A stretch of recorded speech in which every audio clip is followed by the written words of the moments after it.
Muy bien, aquí seguimos en Armando Diálogos.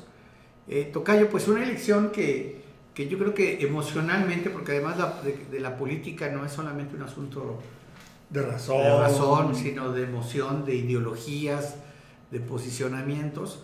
Yo realmente, por ejemplo, convivo en mis redes y en mis chats con gente de tres tipos, ¿no? Unos mediados, que son los menos, Sí. unos morenistas así A a ultranza. ultranza, y también la gente de la coalición que Con apoyaba a todo. Xochitl Gálvez, que también trae su discurso, ¿no? Y su visión, sobre todo de mucho miedo, de mucho enojo, porque la verdad es que, y lo hemos comentado en este programa varias veces, hubo una polarización y la elección fue era la forma de alguna manera de resolver en términos democráticos esta decisión de polarización de quién iba a encabezar los destinos del país en los próximos años. Sí, es que, pues, así se dice. Toda elección es una contienda. Contienda viene de un combate, viene de fuerzas encontradas para competir y para saber quién gana. Entonces, si lo pensamos así, sí hay un ganador y sí hay perdedores. Eh, hay que situarnos en los dos lugares, sería lo correcto si queremos hacer una reflexión. Eh, hay una... Los ganadores, por decirlo así, hasta este momento tienen garantizado el plan C, que es lo que buscaban en realidad, colocar a la presidenta y ganar los estados que estaban en contienda. Entonces, en ese sentido, Morena sale definitivamente fortalecido, tocayo, como primera fuerza, que ya lo era, pero ahora cada vez más. Ya el futuro nos dirá hasta cuándo puede ser así, pero por lo pronto, pensando ahorita que se acaba de ganar, pues yo creo que es uno de los momentos más estupendos que puede tener Morena. Ya la próxima elección de los años 30, vete a saber cómo será. No, Aunque muchos dicen que ya, una vez que se acabe esta elección, ya empezó la de los años 30. sí, aunque fíjate que yo creo que hay retos importantes. Es decir, yo creo que, bueno, yo recomendarles mucho a ustedes a un artículo de Jorge Cepeda Patterson, que lo publicó en Milenio. Él también es editorialista del periódico internacional El País. Y él hace un análisis, él siempre me gusta porque es un tipo medio mediador, vamos, hace un análisis. Y él en su análisis es un análisis de por qué él siente que la oposición no tuvo la fuerza necesaria, la calidad moral, los instrumentos para que todas esas críticas que se le hacen, yo siento que en gran parte legítimas o que tienen parte de razón o que tienen fundamento en la cuestión de la inseguridad pública, en la cuestión de la salud, un poquito también en el proceso de educación y otros aspectos, no lograron impregnar, ¿verdad? Ser competitivos, ¿no? Para poder hacer un cambio, una transformación. Pero lo que sí es cierto, y esa es ahora sí empecé a hacer de alguna manera una proyección, a veces latino a mis proyecciones, creo que el gobierno de Claudia no puede hacer oídos sordos a esos llamados, a esos problemas que efectivamente existen.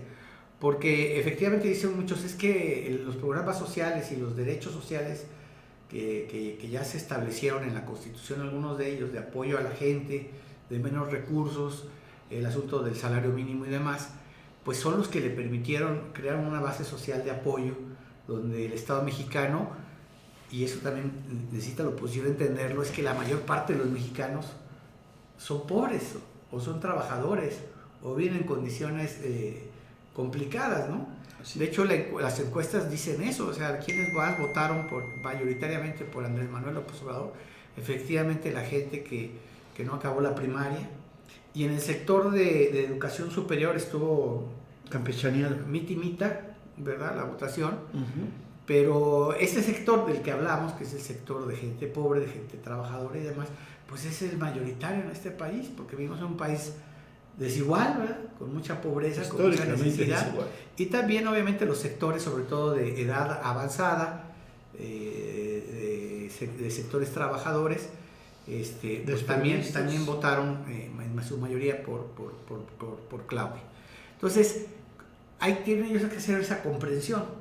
De hecho, si tú te fijas en el llamado último que hizo Xochitl Gálvez, incluso explícitamente en un debate, era el llamado a la votación a las clases medias. Tú no ganas la elección exclusivamente con el voto de las clases medias. Claro. No lo ganas.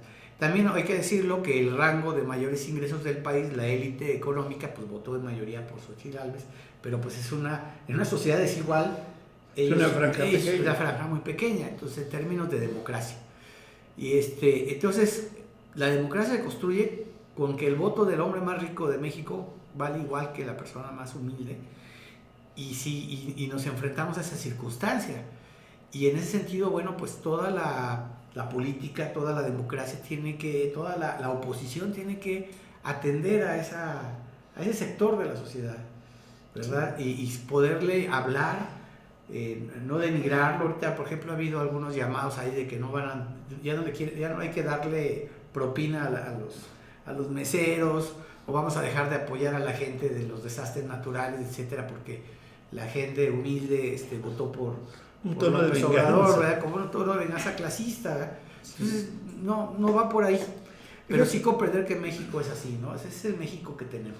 Fíjate que ese es un punto que, así como no queriendo, lo observaron muchos analistas, que la derecha tuvo, o los que querían volver al poder, tuvieron muchos exabruptos, por decirlo de alguna manera, con respecto a la comunicación con la población. Y pues mira, todavía hoy y en esos días, por ejemplo, Denise, ¿cómo se llama?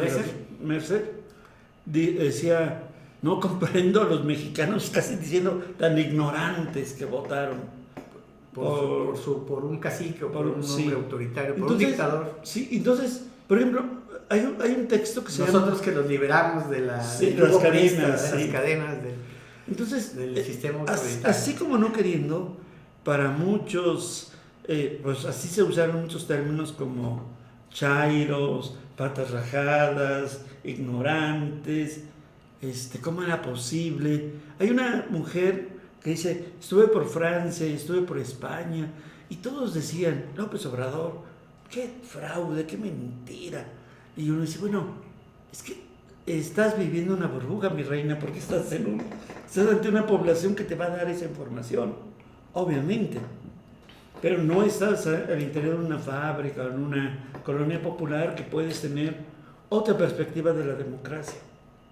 Y entonces, aquí también se habla de una derecha o de un sector conservador, por decirlo así, que por un lado fue como usando adjetivos muy violentos contra la población pobre o desamparada, por usarse ese término, y por otro, pues una cantidad de argumentos que pasaban por noticias falsas, por no una realidad absolutamente esclarecida, como decir, todo está mal, la economía está terrible, cuando por el otro lado, pues había fortalecimiento del peso, aumento de salarios a 120%, las personas de la tercera edad con algún dinerito en la bolsa, con sus becas de la tercera edad.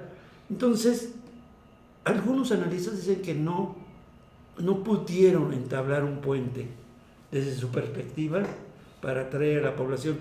Y finalmente, desde ese horizonte, pues como una perpetua acusación de errores y de obstáculos incluso con las iniciativas de López Obrador, que podrían haber sido buenas, pero nada más porque las decías, se cancelan en el Congreso. Entonces, esas cosas, como se puede decir, lo vamos a decir como una metáfora muy popular, cargaron el buche de las personas y dijeron, tampoco lo puedo creer. Entonces, yo creo que les falló, ¿no? En esa sí, parte esa de la comunicación, esa estrategia. Y obviamente que hicieron un esfuerzo, ¿no? El hecho de que hayan postulado Xochitl Gálvez, que con el discurso de que ella incluso de joven fue de izquierdas, trotskista, de que viene de abajo, de los indígenas, que vende gelatina. Todo este rollo de esfuerzo, del aspiracionismo que yo siento que ahí el régimen actual, el oficialismo ha cuestionado demasiado el aspiracionismo, que es parte de la movilidad social. O sea, todo el mundo quiere de alguna manera tal vez no enriquecerse, pero sí salir adelante y mejorar sus condiciones de vida. Y ha habido ahí un debate.